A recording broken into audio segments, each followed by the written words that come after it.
when they contact you, what's the first thing they should send? Is it call you? Is it email you? If it's email, what do you want in there? Is it some pictures, a highlight reel, link to their metrics page? What should they send you? It's early on, just to get on your radar for 2 years from Yeah, I think sending an email is great. Really giving a brief snapshot on on who they are as a player, their name, first and last name. Don't send me an email with just your first name and your like where you're like, "Hey, I'm John from Allen, Texas," and then you few other things, but it's just very random and unprofessional. That's going to get deleted now. right away. Probably. We have so many emails that come through, especially in the summer, rising juniors. And so trying to sort through those and figure out who are the right fits, who was professional in the process. And so on the email, first and last name, GPA, SAT, ACT score, their major, especially. What are they wanting to major in? If we don't have their major, why would I waste their time or why would they waste my time on trying to figuring that out? And then also understanding is what their budget is as well. Realistically, what is their budget, especially for an international player? And that can be tough sometimes with the exchange rate. So figuring out early on in the process, I don't want to waste their time or my time if we know we can't meet that number, well, let's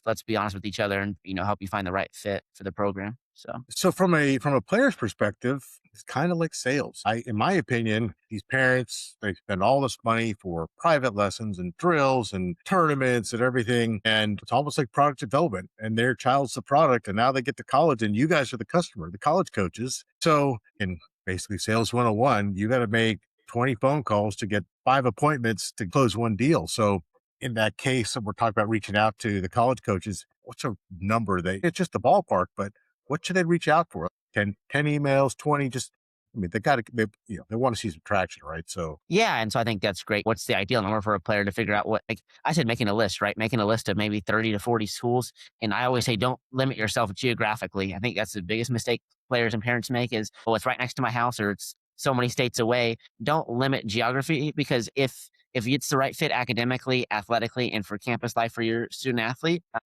girl or guy doesn't matter. That's where they should go. And so it shouldn't be based on geography and things like that. And so figuring out the 30 to 40 schools I should contact, but do it. Don't just send a spam email because we can read right through that. Make it personalized of why you would make a great fit for our program and why you're interested in LeTourneau or whatever school you're emailing and figuring out those 30 to 40 schools. And then once you get maybe 10 emails back, then that's your 10 schools. You narrow it down for yourself and figuring out that's where I want to go next. And then getting on a phone call with them is the next step, definitely. Setting them a phone call and giving the coach a few times that you can talk throughout the week. Don't just say, I would love to talk this week. Well, that's very general. Say, I can talk on Tuesday from 3 to 4 p.m. or Wednesday or Thursday and give specific times in your time zone. And that helps us coaches out so much because then I can look at my calendar and say, oh, I'm free that time. That'd be great. And then I just email them right back and say, let's do that time. That works great for both of us. And so I think it makes it simple on their end, but makes it very simple on our end. And it makes me remember them for sure. Yeah, that's great. These kids, they send you the email. They got their link to their highlight reel.